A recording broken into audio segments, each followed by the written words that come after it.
เนาะทางอื่นนี่ก็มีแต่บ่บุญก็สิตั้งแจ้งไปทางเพิ่นก่อนเนาะมีแต่ถามเพิ่นก่อนต่อเติมเพิ่นซ่านเราอยู่เด้ของน้ำข้าวส่งข้าวสร้างกันมึงบ่ทัน เพราะว่าเมื่อวานนี่ถามขาด4ล้าน5เนาะ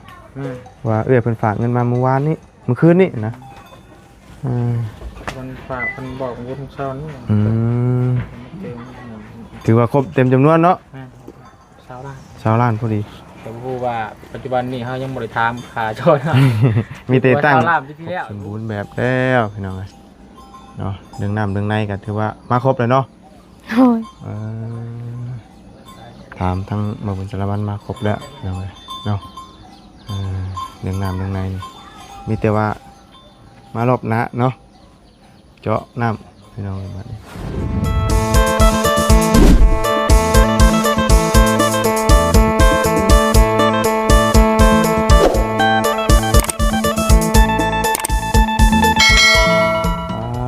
ตัว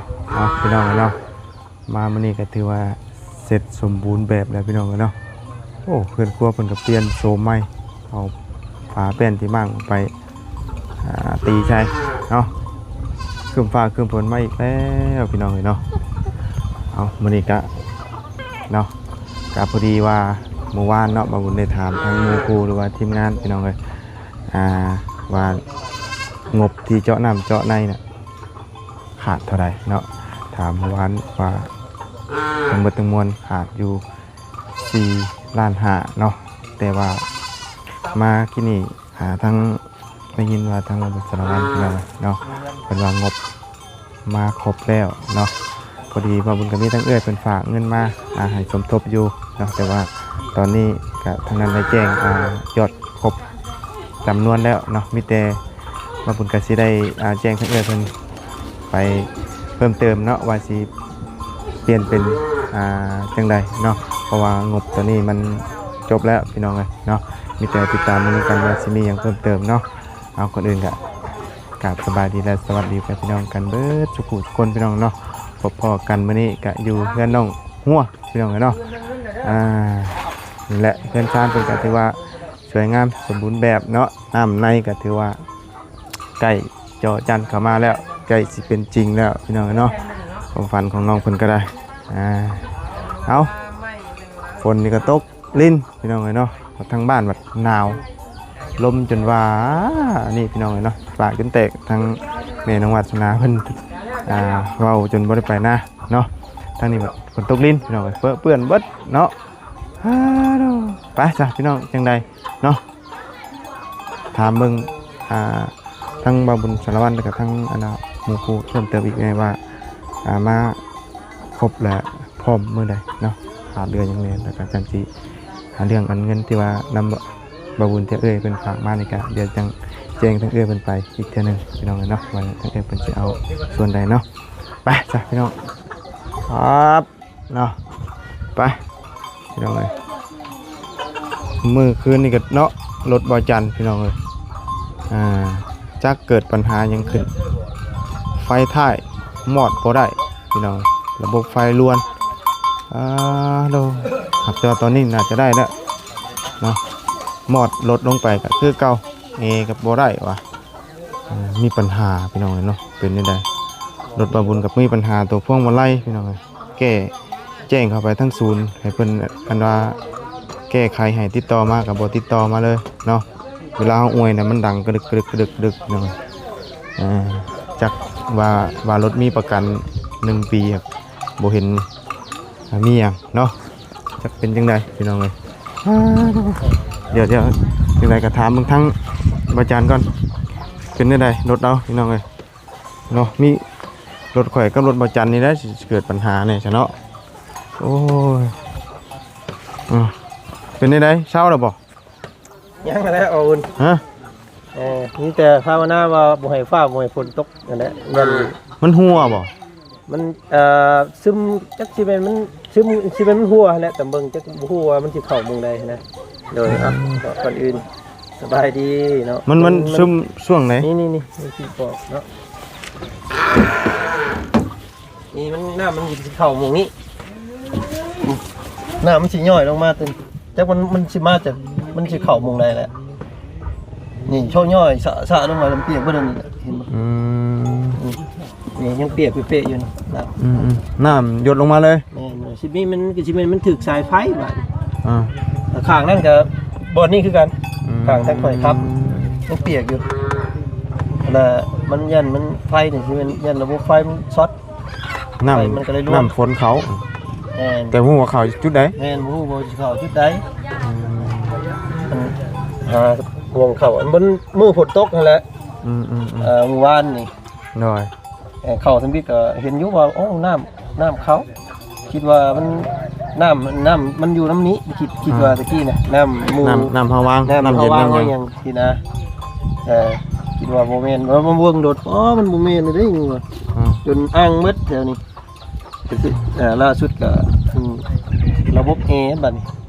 นี่มันเป็นนี่นะ แอร์บ่ได้แล้วบัดนี้เปิดในแม่นนั้นแล้ว เปิดแล้วแม่นฮ้อน ฮ้อน ไอฮ้อนคือเครื่องไอจักเข้ามานี่ฮ้อนบูดก็เลยปิดแอร์ไว้เลยข่อยบ่ได้นั่นเลยบ่ได้เปิดเลยแอร์เพราะว่าย่านมันไปแนวอื่นนะก็เลยอาศัยรถกระจกเอาถ้าฝนตกก็เป็นบ่ได้ไปแล้วจอดไว้แล้ว เปิดบ่ได้เนาะ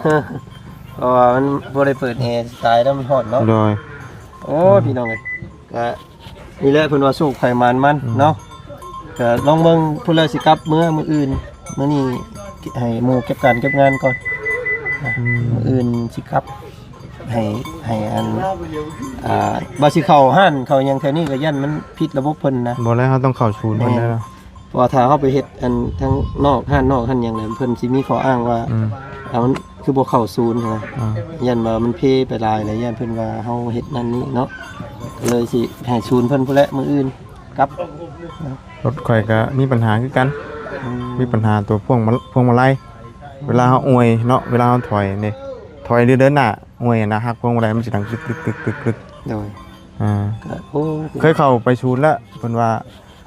ส่งไปให้ทางศูนย์ใหญ่เพิ่นนั่นก่อนแล้วก็บ่เห็นแจ้งมาเลยจักจังได๋ เพิ่นรับแปลงรับซ่อมเบิ่งทั้งนั้นซื่อๆนะแต่บ่รับแบบว่าเพิ่นสิเฮ็ดคันใหม่เลยเพิ่นสิปรับปรุงตัวนั้นซื่อ เท่ากับตัว ครับแบบว่าเฮ็ดออกมาคันนี้เป็นทดลองของเพิ่น รถข่อยก็มีปัญ เว หา ลนี้ก็สิเป็นไปได้เนาะพี่น้องเนาะเพราะว่ามันศูนย์มันบ่ใหญ่คือพังไทยพังไทยนี่มันรถหลายเฮาสามารถเลือกขับเอาได้นะแต่อันนี้มันแบบคล้ายๆแบบสั่งมาแบบเสี่ยงดวงเอาเนาะมันแบบเฮาเดียวมันอยู่ในอันคมเขตที่ว่าเพิ่นรับผิดชอบอยู่ก็ลองเบิ่งคำว่ามันแก้บ่ได้ดีเฮาก็จะเป็นต้องเว้าถึงเรื่องคืนเรื่องหยังนั่นแหละเปลี่ยนคันไหมเนาะก็ว่ามันระบบมันล้วนอย่างหลายนะว่าเฮาซื้อมันก็บ่แม่นถึกๆเนาะเก็บเงินมาเกือบอันนั้นแหละพี่น้องเลยทั้ง คือเฮาก็อยากได้รถดีที่ว่านั่นแหละเฮาจึงเก็บเงินซื้อที่ว่าแบบอันนี้พอซื้อมาแล้วไปถึกตัวอันนี้ใช่เนาะ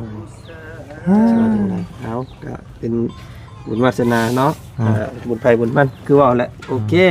พี่น้องเอ้ยประมาณนี้เนาะ คือกันไปกับเบิ่งคือกันนี่ ล่าสุดมันเศร้าแล้วตัวนี้น่ะเศร้าแล้วแต่เมื่อวานนี่มันตาลังข้างเดียวนี่ตาลี่ตาเอียงเพิ่นเอาเอิ้นตาพุ่งตลอดเลยบัดคืน ถ่ายๆเนาะ แต่ว่าขอจอดเมื่อคืนนี่แบบหยุดแล้วสิเป็นว่าน้ำมันเริ่มแห้งแล้วมันไฟมันแบบมันเริ่มแบบว่ากลับมาแล้วนะระบบเพิ่นแต่ว่าแอร์ยังแต่แอร์บัดแอร์ฮอตบ่กล้าเปิดเลยพี่น้องย่านมันใหม่ เขาก็ยังสิโทรไปเช็คน้ำเซลล์อยู่อันโตของข่อยนี่ก็ยังไม่ตามเบิ่งเพราะว่าเงียบนะเป็นเดือนแล้วเพราะว่าเฮาก็อยากรู้สาเหตุนะว่ามันเป็นย้อนหยังมันดังกรึกๆแล้วบ่เพิ่นว่าอันนี้สิแจ้งมาดอกมันก็เงียบเลยจักจังไดเนาะเฮาก็อยากรู้คำตอบนะว่ามันเป็นย้อนหยังไปซะเนาะเดี๋ยวอันน่ะหาทั้งนู้นหัวก่อนอยู่ไสเลย แจ้งข่าวดีบ่มีข่าวตรงข่าวดีหยัง โอ้กับพอดีแล้วคือได้บ่าวบุญน่ะมีอันน่ะเราฝากมาสมทบเรื่องน้ำเนาะแต่ว่าได้ยินว่าคือว่าครบเบิดแล้วบ่ด้วยจังได๋ ทางบ่าวบุญเพิ่นพอบุญทงเพิ่นซอยได้แล้วน้ำเนาะมีแต่ให้ทางอื่นก็ได้ โดย ตาดี สบายดีเนาะ ทางอื่นนี่ก็มีแต่บ่บุญก็สิตั้งแจ้งไปทางเอ้ยเพิ่นก่อนเนาะมีแต่ถามเอ้ยเพิ่นก่อน ต่อเติมเพิ่นซ่านเราอยู่เด้ เราของน้ำข้าวทรงข้าวสร้างกันนุ่งมา เพราะว่าเมื่อวานนี่ถามขาด4ล้าน5เนาะว่าเอ้ยเพิ่นฝากเงินมาเมื่อวานนี้เมื่อคืนนี้นะคนฝากคนบอกวุฒิเช้านี่ ถือว่าครบเต็มจำนวนเนาะ 20 ล้าน20ล้านพอดี แต่พูดว่าปัจจุบันนี้เขายังบริทามขาโจร มีแต่ตั้ง 20 ล้านปีที่แล้วพูดปีนี้เท่าไหร่นะ ต้อง เบิ่งก่อน อาจารย์ก็มีแต่รอติดตามมึงตัวนี้คือกันเนาะประมาณนั้นก็เพื่อมาแบบ25ล้านนี่พอเฮงกันเนาะตามบรรยากาศ ขึ้นมารอบหน้าเพิ่นแหละทำการเจาะกันรอบนี้มันเพิ่นไปทำเวลา เริ่มเวลา แบกเป้าเข่าก่อน ต่อข่าวบ่ เดี๋ยวเพิ่นเล่าเลย เนาะ ครอบครัวมันปั่นเข่าอยู่เดี๋ยวฝนตกกับมันนะ โดย มาเบิ่งเรื่องรถเรื่องล่างนี่นะ เนี่ยนี่แหละ เนาะ จะกินได้รถล่างนี่ก็ได้ ทางบ่บุญเพิ่นเก็บการเก็บงานอีกก่อนมื้อนึงอื่นเมื่อ ของเจ้าบ่ได้เป็นหยังบ่โอ้เจ้าถึกตัวดีเนาะ จากแล้วภายภาคหน้า ต้องว่าแล้ว เอาหาขี่มันบ่ฮอดเดือนแล้วเขาก็ ของข่อยทำอิฐก็บ่ได้ดัง ที่ได้ดังก็คือเริ่มดังช่วงเฮาเข้าไปเฮือนตุอเลียอันนี้ห่วยดังแปลกๆอันนั้นตอนนั้น อันนี้ก็ยังอื่นดีเบิดเนาะขี่นี่มียังระบบมียังดีเบิดแต่ว่ามันมีแต่มันสิมีหัวนะสาเหตุหลักๆนี่มันมีหัวแล้วน้ำเข้าแล้วมันสิถึกสายไฟบ่มีได้ล้วนมันมีแต่ทำนั่นแหละรถข่อยนะยังอื่นดีเบิด มีแต่ตัวพวงมาลัยรถก่อนตัวเดียวเวลาเอาเข่าโค้งหรือว่าอวยเวลาอวยเนาะกรึกกรึกกรึกคือคล้ายๆมันขัดกับลูกบีอย่างจักอย่างนี่นะ ลูกหมาเนาะ แม่นเนาะ มันจะมี โดยเอ้าเนาะจังไดหากันเข้าห้องน้ำมาเนาะโอ้ยไปฉันเนาะย่างมาพี่ก่อนบัดนี้แล้วเสร็จสมบูรณ์แบบทุกอย่างแล้วบ่ โอ้ยเนาะยังแต่ทั้งนี้บ่บัดนี้ทั้งนั้นก็อัดแล้ว โดย โอ้เด้อฮ้อนคักปานยังบัดนี้เนาะ บ่ได้หนาวบัดนี้ทั้งนี้ก็ผมแย้มอย่างดีเนาะใส่ประตูหน้าต่างสีแดงงามโอ้คักพี่น้องเอ้ยเนาะถือว่าครบสมบูรณ์แบบแล้วพี่น้องเอ้ยเนาะเรื่องน้ำเรื่องในก็ถือว่ามาครบเลยเนาะ โอ้ย ถามทั้งมาบุญสารวัตรมาครบแล้วพี่น้องเอ้ยเนาะเรื่องน้ำเรื่องในนี่มีแต่ว่ามารอบหน้าเนาะเจาะน้ำพี่น้องบัดนี้ครบจำนวน20 ล้านแต่ว่ายังบ่ฮู้อันดาตัวจริงบัดนี้เนาะมีแต่ว่าตั้งงบอันดาเจาะน้ำ20 ล้านซื้อๆ ก็มีแต่พุ่นละเท่าตัวจริงพุ่นละเนาะปล่อยแล้วบ่ไกลนะคือนั่นแหละบัด ปล่อยแล้ว ปล่อยเรียบร้อยเนาะทั้งเฮ็ดหยังน่ะ น้ำเข้า ทวนอยู่ดู ป้องกันด้วยซานเลยเด้อ เนาะ ป้องกันบ่ได้ฮะ ฮักบ่บันไดเรานี่ต้องเฮ็ดใหม่เด้อนี่เนาะดูหน่อยฝนตกมาหมื่นหัวแตกเลยเนาะ อันนี้นี่คือมันแล้ววันนี้เลยบ่ โดย อ๋อแล้วแต่วันนี้เลยนี่เนาะมื้อนี้เพิ่นหยุดแล้วเนาะเอาเนาะก็ดีมุกดีใจนำทั้งเฮือนก็ถือว่าได้เปลี่ยนโฉมใหม่เนาะแล้วก็น้ำในก็มาครบแล้วเนาะ โดย เมื่อวานนี้มาขาดอะไรก็4 ล้าน5เนาะ โดย และมื้อนี้ทางบุญสารวัตรเพิ่นก็ได้มาเพิ่มเติมอีกเนาะ โดย เพราะว่าทางบุญก็มีทั้งเอ้ยเพิ่นฝากมาเมื่อคืนนี่เนาะว่ามาสมทบกันละแต่ว่ามันพอแล้วก็มีแต่เดี๋ยวสิแจ้งเอ้ยเพิ่นไปอีกเทื่อนึงว่าทางนี้เสียงสิเฮ็ดหยังต่อเฮาจังว่ากันเนาะนี่ก็มีมุกดีใจนำที่ได้ครบเลยเนาะ โดย ของน้ำแล้วก็เฮือนนี่ก็ถือว่าเขาเปลี่ยนโฉมใหม่แล้ว ให้ก็เฮือนหลังใหม่บัดนี้เนาะ โดย มีแต่ว่าหลังคาเท่านั้นที่ว่ามันขี้ชนิมแต่ก็ทันได้หัวปานใดเนาะ โดย พอได้อยู่ตัวนี้ก็ยังสิเฮ็ดใหม่อยู่บ่เดี๋ยวนี้เลย โดย อ๋อเดี๋ยวจึงว่ากันน้องเนาะกำลังนึกข้าวอายทวนอยู่ท่านนี่ย่อจังยกบ่มื้อนี้ สอง ฮะ ยอทางบ่าวลาวแต่เราบ่ได้กิน บ่ โดย โดยย่อมามื้อนี้กินได้มื้อนี้ บ่ได้กินข้าวซ้ํกินได้มื้อนี้ย่อมามื้อนี้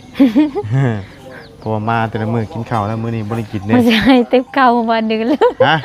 ติ๊บข้าวบ่บุญนะ ดื่มทิพข้าวได้นี่ว่านี่ไว้สิเอาทิพข้าวเนาะสิได้ไปยัดข้าวได้นี่เพราะว่ามื้ออื่นก็ ยัดข้าวใส่เลย ฮะ ไม่เจาะเลยเราตั้งข้าว เอาข้าวใส่เลยบ่ แม่น ว่าแม่นนี่บ่เฮ้ย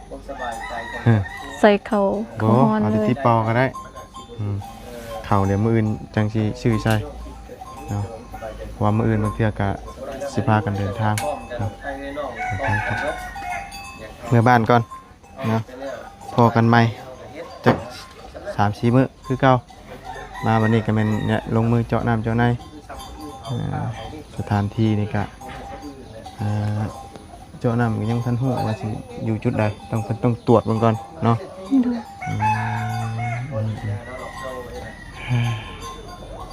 เอาคือว่านี่นึกน้องสาวอยู่มาเมื่อไหร่ก็ ว่าสิมาเมื่อวานนี้แต่ว่ารถมันเต็มรถเมล์เต็มแล้ว อ๋อ สิมามื้อนี้แล้วมื้ออื่นฮ้อน คือรถมื้อนี้ แม่ พรมื้ออื่น อืม มาเลยเหรอบัด แม่ มาแล้วก็มีแต่เพิ่นน่ะเตรียมตัวลงอันน่ะเยี่ยมพอเนาะ โดย เยี่ยมพอเนี่ยพี่น้องเอ้ยพร้อมครอบครัวเนาะบ่ได้เยี่ยมจักเทื่อแล้วก็ได้เนาะ โดย เนี่ยจะรอน้องเพิ่นมาก่อนมากับพอดีแล้วเราก็ได้อยู่เพื่อนโสมใหม่เลยนี่เนาะงามอ๋อลึบ่ เห็นเนาะอ๋อลึงามหลายเห็นไหม ไก่กากระปล่อยเรียบร้อยเนาะจะมาไปแล้วจักบ่ ไปแล้ว บ่กลับมาจักชงไปเลยบ่ทางเบิ่งเนาะ มันสิกลับมาบ่ปล่อยมื้อแรกจังจัก แม่นมื้อแลก นะปล่อยมื้อแรกไปเลยเพลงเลยเนาะไก่ต้มแน่น่ะเหมือนไก่เลี้ยงแล้วบัดนี้ ทางหนึ่งเข่าอยู่พี่น้องเอ้ยหายทวนอยู่เราก็ได้และน้องมีแต่เงินนำมาบุญกันมีแต่มาบุญกันสิแจ้งเอ้ยเพิ่นไปก่อนเพราะว่าที่แรกเพิ่นสิฝากมาสมทบเรื่องน้ำเนาะเพราะวันมันขาด4 ล้านหาเลยพี่น้องบัดทีนี้ทางมาบุญสารวัตรก็มีทางปอบเพิ่นฝากมาเพิ่มเติมอีกเนาะถือว่าครบมีแต่ว่าฟังเบิ่งตัวจริงเนาะว่าน้ำในนี่มันสิตกราคาจักล้านเนาะ โดย เพราะว่า20 ล้านนี่มันตั้งแต่ปีกาย ปีนี้ผมยังบ่ฮู้ว่าสิจักล้านเนาะมาปีนี้25 ล้านก็ว่าจะขึ้นอีกแต่ว่ายอมรับว่าแพงเนาะทางเจาะน้ำอยู่พี่นี่อยู่บ้านมีแต่ใส่ทางใดน้ำแล้วก็มีแต่หมื่น ครับอันนั้นผมจัดการเองครับแม่ขอให้แม่เอาต่อไปสิ คนนี่ก็เนาะเปื้อนบ่ล่ะบ่หยุด ก็คนนั้น ตกดินอยู่ที่นี่ก็ได้มาทางเปื้อนเบิดนี่เนาะโอ้งัวไปเด้นี่ตุ้ยแท้นี่บ่ ใช่ครับแล้วแม่ส่งไปสิ ตุ้ยงัวเพิ่นนี่ แล้วผมจะส่งให้ งัวบ่มีเนาะจ้ะเนาะ โดย เพิ่นเลี้ยงตุ้ยดิงัวอยู่บ้านก็ตุ้ยอยู่ยามนี่แต่ยามแรงพุ่นเนี่ยมันบ่อยากตุ้ย มันมียาเนาะยามนี้ มันมีหยัง ไปสลิปส่งของมาด้วยนะครับเดี๋ยวย ามนี่ตุ้ยงัวพอทอมได้อยู่ มันกินทอดใบหมักน้ำมดเนาะงัวนี่เปะเอาให้เพิ่นไปปลดงัวก่อนงัวกินอันใบน้ำมดมันของ โอ้ย เนาะงัวกินทอดใบหมักน้ำมดเนาะ ไปหนึ่งเถื่อไอ้ตะบันเด้อจะมัวกัดใน ขึ้นเบิ่งโอ้ยอ่อนเนือบโดดนี่อ้าวดูหักตรงนี้พอแห้งแล้วเนาะอ้าวดูติบข่าวแล้วฉลาดอยู่เนาะใช้ติบข่าวไฟบันนี่เออ ให้น้องเป็นซักให้มื้อนะพี่น้องจะเอาไปยัดเข้าไว้กินแล้วบาดนี่ถือเข้าใส่มันจังบ่แห้งเด้ใส่ติบเอาเลยบาด ใส่เชือกแล้ว ใส่เชือกให้อีกตุ๊เนาะหนึ่งข้าวเต็มหัวตากแล้วบ่ข้าวนี่นะฮะ ยัง ยังบ่ โดย มันสิบ่เน่าบ่ข้าวปลาบ่ตาก บ่เฮาฮู้ตอนฝนบ่ได้ตกนี่มันบ่ได้เปียก บ่ตากก็ได้ติแต่ก็ต้องตากมันบ่ แม่น ค่อยตากทีละหน่อยทีละใดแล้วเนาะเอาใส่เบิ่งข้างในดูว่านี่เพิ่นยังหกยังเหืออยู่ว่านี่เนาะคือเป็นแท้ นอนหม่องได้นี่ฮะใช่มุ้งมอนอยู่ใช่ซะ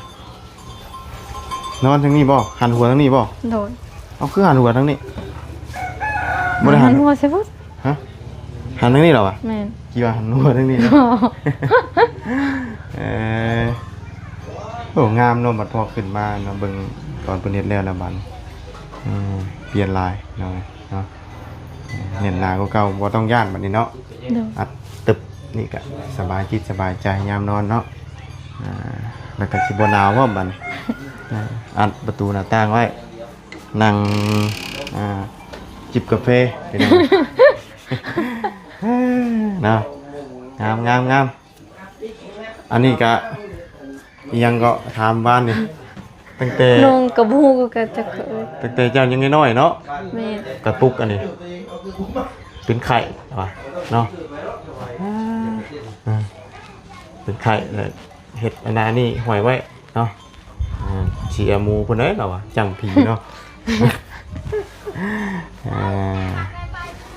เดี๋ยวเรียบร้อยแล้วเสียอันนี้ในพาผมพาแม่นี่เก็บไว้หลังจากที่ว่าเฮานอนแล้วเนาะ โดย มีชำนี่เหรอบ้านในเฮือนน่ะ โดย กับเท่านี้เนาะ โดย เบิดเป็นเตอะเนาะ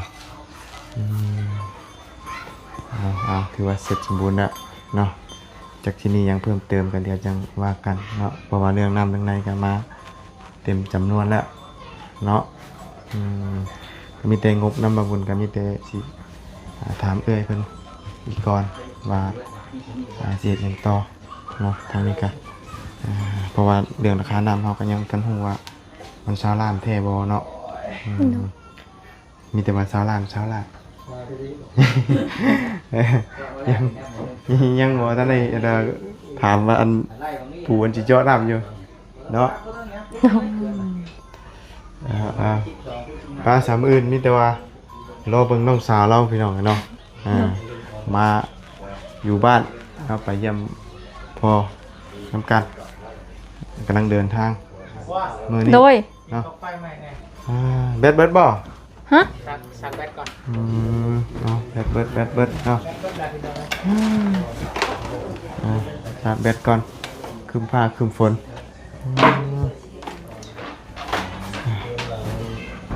ร้อยประตูนี่อัดข้างในเนาะนี่ล็อกข้างในเอา ใช่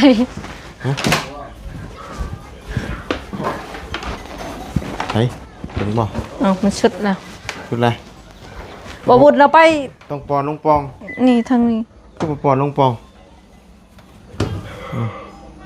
มันฮอดแล้วบ่ ต้องปอนลงปอง ฮอดแล้ว พอแล้ว ฮอดแล้วเลยจ้ะ ได้น้ำเนาะน้ำทาง บ่บุญ เซลวาน หับน้ำน่ะ ตอนนี้เราก็จะได้กิน ฮะ จะได้กินน้ำอันว่า ยังบ่ บาดาลเลยแล้วบาทเนาะสิบ่ได้กินน้ำเซแล้วบาทเพราะว่าจะได้น้ำบาดาลเลยเนาะทั้งกินทั้งอาบบาดสบายแล้วแต่ว่ามันก็ดีกว่ากินน้ำเซมันก็สิสะอาดกว่าล้างเข้าแต่มันก็มีส่วนที่ว่า เป็นนิ่วอยู่แต่มันก็สะอาดกว่าเอากินน้ำตอนนั้นเนาะ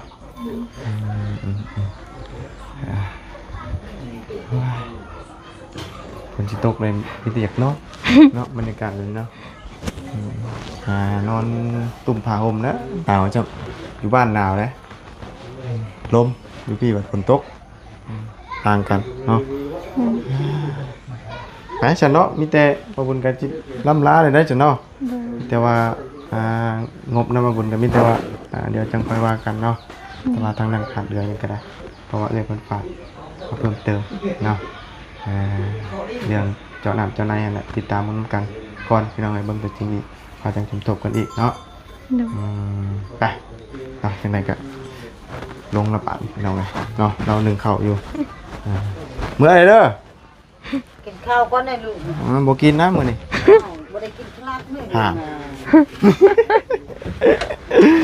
เอ้ยโดยถึงชิ้วข่าวกันว่าเฮ้ยเนาะเอาลงกันไปจังไดก็นำล่างได้น้องหัวเนาะ โดยสบายดี สบายดีเนาะไปไปกันเอาเลยไปสาพี่น้องเนาะมีแต่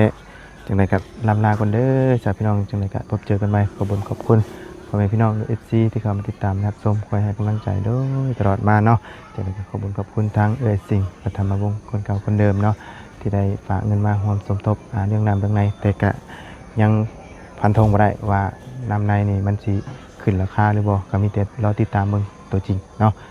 เอาจังไดก็พบเจอกันใหม่ขอบคุณพ่อแม่พี่น้องเอฟซีที่เข้ามาติดตามนะครับชมสำหรับนี้ไปแล้วสบายดีไป